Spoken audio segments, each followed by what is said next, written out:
Hello दोस्तों, आशा करता हूं आपको मेरी पिछली वीडियो पसंद आई होगी। पिछली बार हमने बात की थी ऑर्गन सिस्टम्स की, जिसमें हमने बात की थी स्केलेटन सिस्टम की, आर्टिकुलर सिस्टम की, मस्कुलर सिस्टम की और डाइजेस्टिव सिस्टम की, और हमने उनकी इम्पोर्टेंस देखी थी। क्योंकि जब तक हमें इम्पोर्टेंस पता नहीं होगी तब तक हमें ये पता नहीं होगा कि ये हमारे लिए कितना इम्पोर्टेंट है, हमें उसमें इंटरेस्ट नहीं आएगा। जैसा मैंने पिछली वीडियो में भी बताया था, आज हम दूसरे ऑर्गन्स के बारे में बात करेंगे, ऑर्गन सिस्टम्स के बारे में बात करेंगे, और उनमें नेक्स्ट है रेस्पिरेटरी सिस्टम। रेस्पिरेटरी सिस्टम, जैसा आप लोग सब जानते हैं, रेस्पिरेटरी सिस्टम बहुत इंपॉर्टेंट है। क्यों? क्योंकि ये हमारी सेल्स को ऑक्सीजन देता है, और वो ऑक्सीजन हमारे बॉडी में जो एनर्जी है वो एनर्जी प्रोडक्शन का काम करती है, एनर्जी प्रोडक्शन के काम में आती है। तो पहला जो इसका इंपॉर्टेंस है वो है इंटरचेंजेज ऑफ गैसेज। दूसरा इसका इंपॉर्टेंस है मेंटेनेंस ऑफ पीएच। CO2 के अमाउंट एक्चुअली में पीएच को कम या ज्यादा करती है। अगर CO2 की अमाउंट बॉडी में बढ़ती है तो पीएच कम होता है।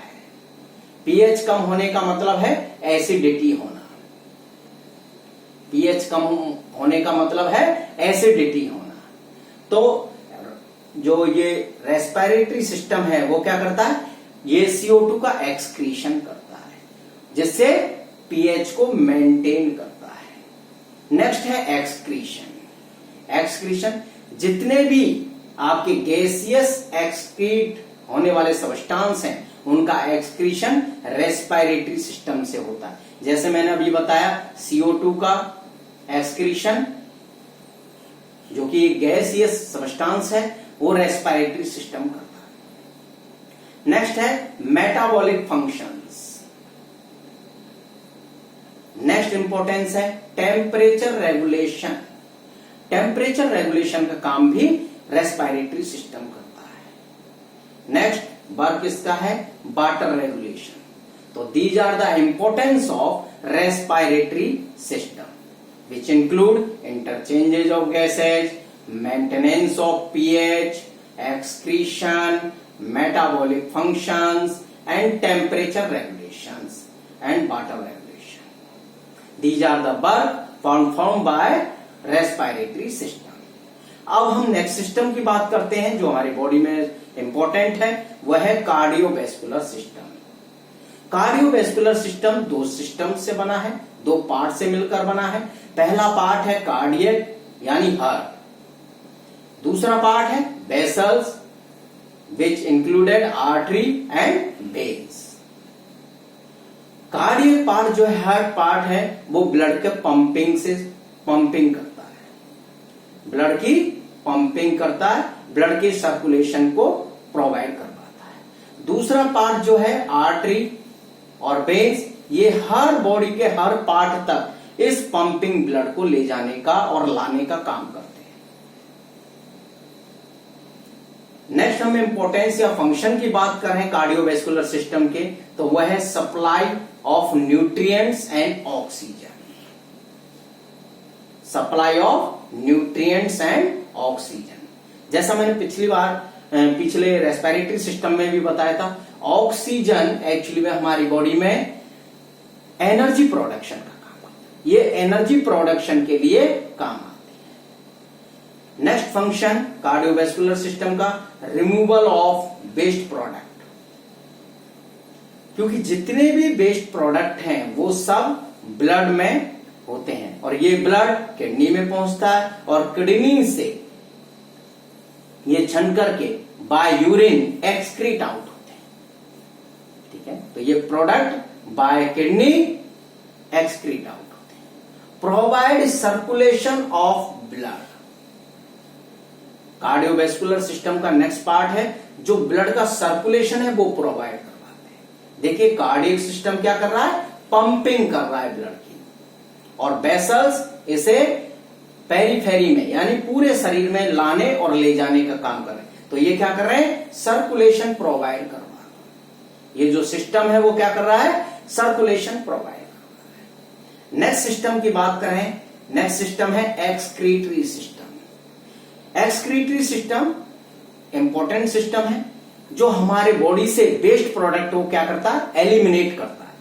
वेस्ट प्रोडक्ट को एलिमिनेट करता है, वेस्ट प्रोडक्ट को बॉडी से बाहर निकालता है by urine. By urine formation. Urine formation कहां होता है, किडनी में होता है। यूरिन फॉर्मेशन कहां होता है, किडनी में होता है। तो वेस्ट प्रोडक्ट किसके द्वारा निकाले जाते हैं, यूरिन फॉर्मेशन, जो कि किडनी करती है।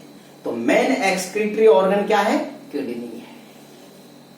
मेन एक्सक्रीटरी ऑर्गन क्या है, किडनी है, जो दो होती है। अदर ऑर्गन्स जो एक्सक्रीशन में पार्टिसिपेट करते हैं वह हैं lungs, sweat gland of skins also participate in excretion. Next system की बात करें, रिप्रोडक्टरी सिस्टम। अगर हम इंपॉर्टेंस की बात करें रिप्रोडक्टिव सिस्टम की, तो they provide continuity of species. They provide continuity of species. देखिए, कुछ लोग मरते हैं, कुछ लोग दोबारा से पैदा हो जाते हैं। पैदा क्यों होते हैं, रिप्रोडक्टिव सिस्टम। तो ये कंटिन्यूटी जो बनी हुई है, कुछ लोग मरते हैं, कुछ पैदा होते हैं, कुछ मरते हैं, कुछ पैदा रहते हैं, लेकिन स्पीसीज कंटिन्यूटी बनी रहती है। तो ये किसकी वजह से हो पा रहा है, रिप्रोडक्टिव सिस्टम की वजह से हो पा रहा है। रिप्रोडक्टिव सिस्टम जो है ह्यूमंस में कैसा है, सेक्सुअल है। कैसा है, सेक्सुअल है, which is divided into mails and females. तो रिप्रोडक्टिव सिस्टम का मेन जो फंक्शन है या मेन जो इंपॉर्टेंस है वो है continuity of species. Continuity of species. Next system की बात करते हैं, nervous system. Nervous system provide control and coordination of body. Control and coordination of body.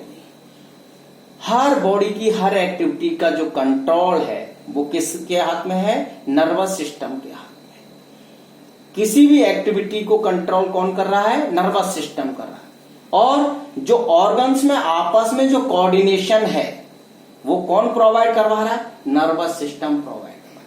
तो नर्वस सिस्टम का मेन फंक्शन जो है control and coordination of body. अगर हम वॉलेंट्री एक्टिविटीज की बात करें तो controlled by somatic nervous system. Controlled bye somatic nervous system. Voluntary means जो मेरी इच्छा पे काम करती है। जैसे मैं चाहता हूं ये हाथ ऊपर करूं, ऊपर हो गया। मैं चाहता हूं ये हाथ ऐसे करूं, ऐसे हो गया। मैं हाथ दोबारा ऊपर करना चाहता हूं, मैं ऊपर कर लिया। तो ये जितनी भी वॉलेंट्री एक्टिविटीज हैं controlled bye somatic nervous system. और इनवॉलेंट्री जिन पे मेरी इच्छा का कोई प्रभाव नहीं है। मैं चाहता हूं हार्ट बंद हो जाए लेकिन नहीं हो रहा, हार्ट पंप कर रहा है। मैं चाहता हूं लंग्स अपना काम करना बंद करते हैं लेकिन वो नहीं कर रहे हैं, क्योंकि दीज आर इनवॉलेंट्री एक्टिविटी जो मेरी इच्छा पे काम नहीं करती हैं। Controlled by autonomic nervous system. Controlled by autonomic nervous system. तो main function of nervous system is control and coordination of body. Next system की बात करते हैं, endocrine system. Endocrine system also controlled body activities by chemicals called hormones which is secreted in minute amount and they control body activities. These hormones secreted by ductless endocrine gland. Ductless endocrine gland. And these glands pour their secretion and directly into blood. So endocrine system also provide control of body activities by hormone secretion. And these hormones secreted by ductless endocrine gland. And these glands poured their secretion direct into the blood. There are various endocrine glands like pituitary, thyroid, parathyroid, ovary, testes, pancreas, adrenal, suprarenal. These are the main, there are various endocrine glands which provide control by chemicals of body activities. अगर आपको ये video पसंद आया हो तो आप मेरे channel को सब्सक्राइब करें, बेल आइकन को बजाएं और इस वीडियो को लाइक एंड शेयर करें। Thank you very much.